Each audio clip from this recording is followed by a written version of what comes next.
Bornalo, vous êtes là? Oui. Prêt-à-Bide, vous êtes là? Oui. Saint-Louis, Capesterre, Grandbourg, vous êtes là? Oui. Les amis! Mes chers amis, vous comprendrez la fierté que j'éprouve à être appelé à vous représenter sur ces territoires. Ils nous ont donné tant de femmes et d'hommes qui ont marqué notre histoire et porté si haut les couleurs et combats du pays pour les libertés et pour la dignité. Albertine Barclay, Égésipe Légitimus, Gerty Archimède, Paul Valentino, Georges Tarel, Frédéric Jalton. Je rajouterai aussi Henri Sidambarom.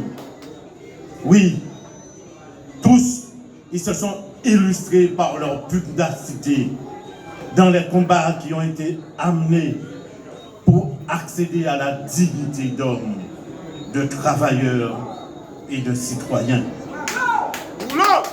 Tous se sont battus contre la pauvreté, les maladies qui infestaient le pays, contre le chômage, pour l'égalité, la justice sociale, l'émancipation, le logement décent, l'école et les droits des femmes.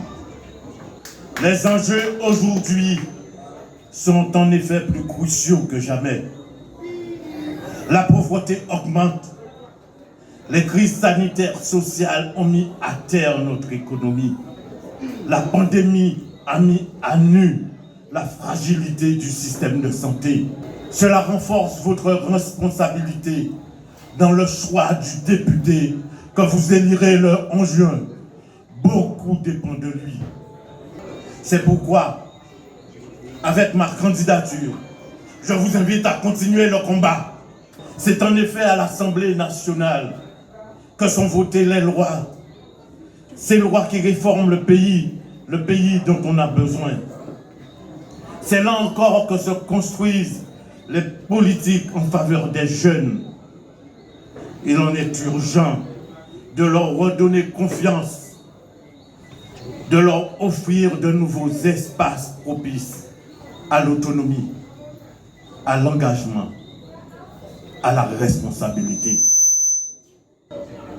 Malheureusement, il faut constater que la mandature qui s'achève aurait été celle de la régression de nos acquis. Non, le député sortant n'a pas fait le job.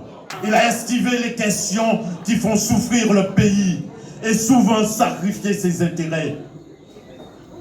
Spécialement, il a cautionné la politique libérale et autoritaire du gouvernement en votant la loi sur l'eau. Cette loi qui a fait de la Guadeloupe le seul territoire de France dont les communautés d'agglomération sont dessaisies de la compétence eau et assainissement. Les opérateurs ont ainsi disparu au profit d'une structure unique nouvellement créée et qui manque de moyens. L'État s'abstenant de verser le milliard promis. De même, la suppression de l'abattement des 30%, c'est une véritable supercherie pour le contribuable guadeloupéen. Et encore, dans un territoire marqué par un chômage endémique qui frappe particulièrement les jeunes, le député sortant a cautionné la suppression des emplois aidés. Il est clairement maintenant que ces politiques libérales ont cassé le pays. Ils ont brisé l'espoir de notre jeunesse. Ils ont alimenté la violence et la colère que vous avez exprimée à l'occasion des présidentielles. Cette colère, il faut maintenant en faire l'instrument du changement et du progrès du pays. C'est le sens de ma candidature. Changer de rituel, changer de logique, changer de député. Cette élection en est l'occasion. C'est le sens du pays, de l'effort, du travail, de l'initiative, de la fidélité à nos valeurs et à nos combats que je porterai à l'Assemblée nationale.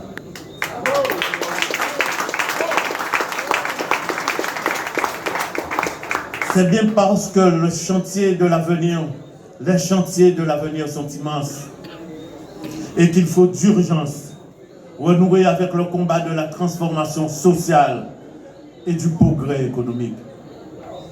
Les dérèglements climatiques auxquels nous sommes confrontés nous rappellent aussi qu'il faut maintenant inclure dans les priorités de notre combat la transition écologique. C'est tout cela qu'il faut faire gagner avec ma candidature. Chers amis, c'est avec beaucoup d'humilité qu'en votre nom, j'assumerai mes fonctions de député de la Guadeloupe et de la nation.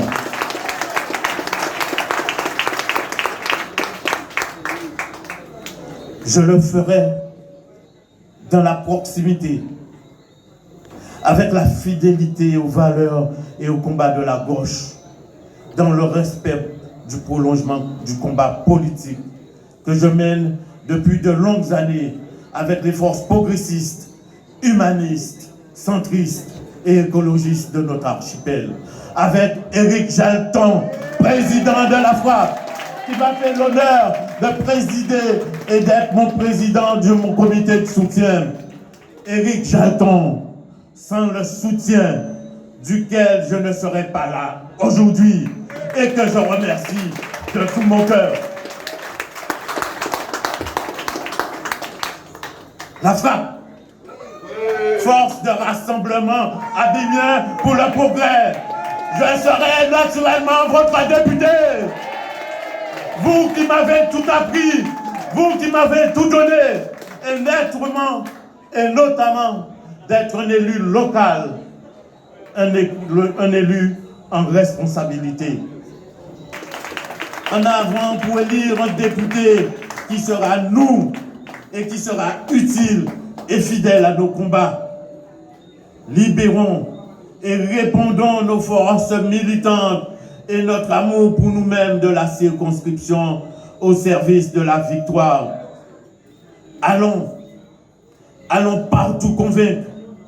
Puisons nos forces au cœur de la FRAPP, dans l'amitié avec les forces du progrès qui nous accompagnent, avec Jean-Claude Maïs et tous les élus et militants qui dès à présent sont sur le terrain.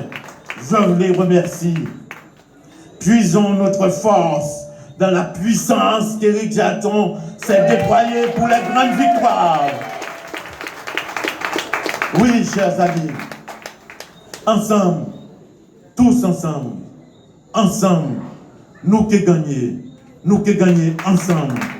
Je serai Guadeloupéen en toutes circonstances. Je vous remercie.